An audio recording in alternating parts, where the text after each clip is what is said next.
Good day mga ka-e-load. Ititest po natin today ang pinaka-latest na product ng Coinbox Computer Center. Ito pong e-loading machine.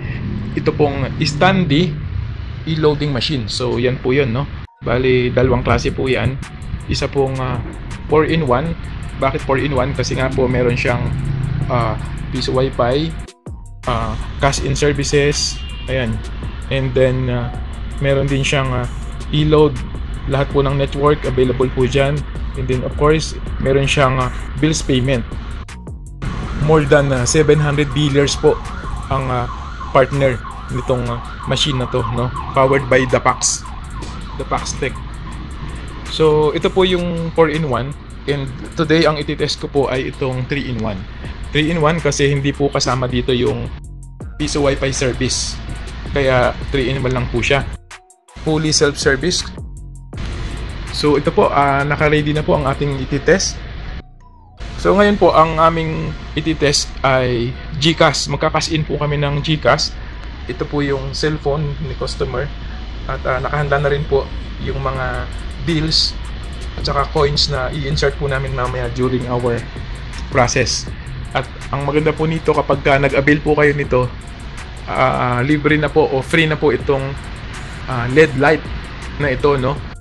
Then may kasama na rin pong tarpaulin. So ito po yung tarpaulin, medyo malaki po yan at napakaganda po kasi nakalagay na po dyan yung mga paalala para po sa ating mga customers na gagamit ng machine. Pinaka-importante po dito nakalagay, ang machine ay hindi naglalabas ng resibo. Huwag kalimutang picturean ang QR code na may reference number na lalabas sa screen kapag natapos na ang transaksyon. So mamaya makikita po natin yon at kailangan mapicturean po yung QR code na yon. So magsisimula na po tayo ng process natin ng GCash. Ano po? So ang i-GCash po ko po ay 970 pesos. So start na to tayo. GCash, cash in services. Ayan. So syempre andyan po yung PayMaya, AutoSweep at marami pang iba. Kaya lang sa ngayon ang ipaprocess natin ay GCash. So cash in and then 09.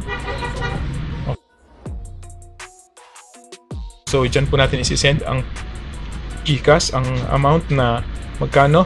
Put po natin yung amount 950 pesos. Ayan, 950. Ayan. So 960 po ang kailangang i-insert. Siyempre, pwede rin po mag-insert yan ng bills na 1,000 bago at luma at saka po itong mga coins na to. Kaya lang this time, since exact amount po ang aking i-insert, 960 pesos lang, kaya ito lang po ang aking i-insert, no? Unahin ko na po yung 500 pesos. Ayan. So dito lang po, any orientation po, kahit po bali-baligtad, wala pong problema. Ayan, 500 pesos.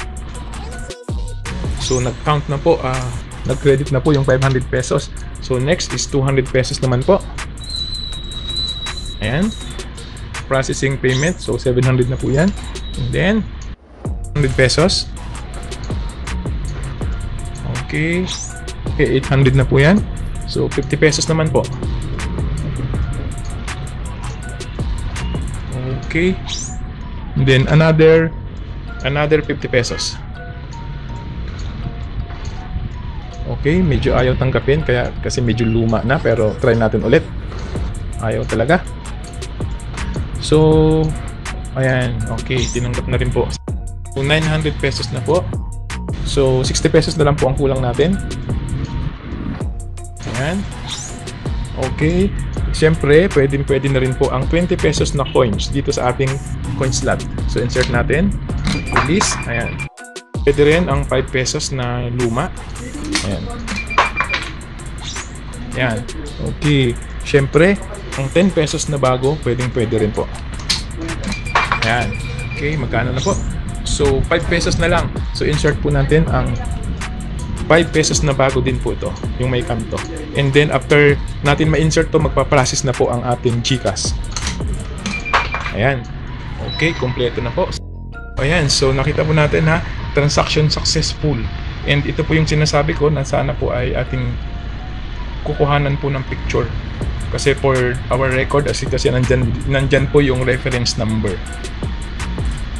Okay, so ganun lang po kadali. And check natin kung dumating na yung GCash. Ayan. So ayan po, no. nandiyan na po yung notification. Na-receive na po yung GCash na 950 pesos. So, mga ka-e-load, ganun lang po kadaling gamitin. Ating e-loading machine, Stanley, bagong design po ng Coinbox Computer Center, powered by the Facts. So, yun lang po mga ka-e-load, at muli po, magandang araw po sa inyong lahat.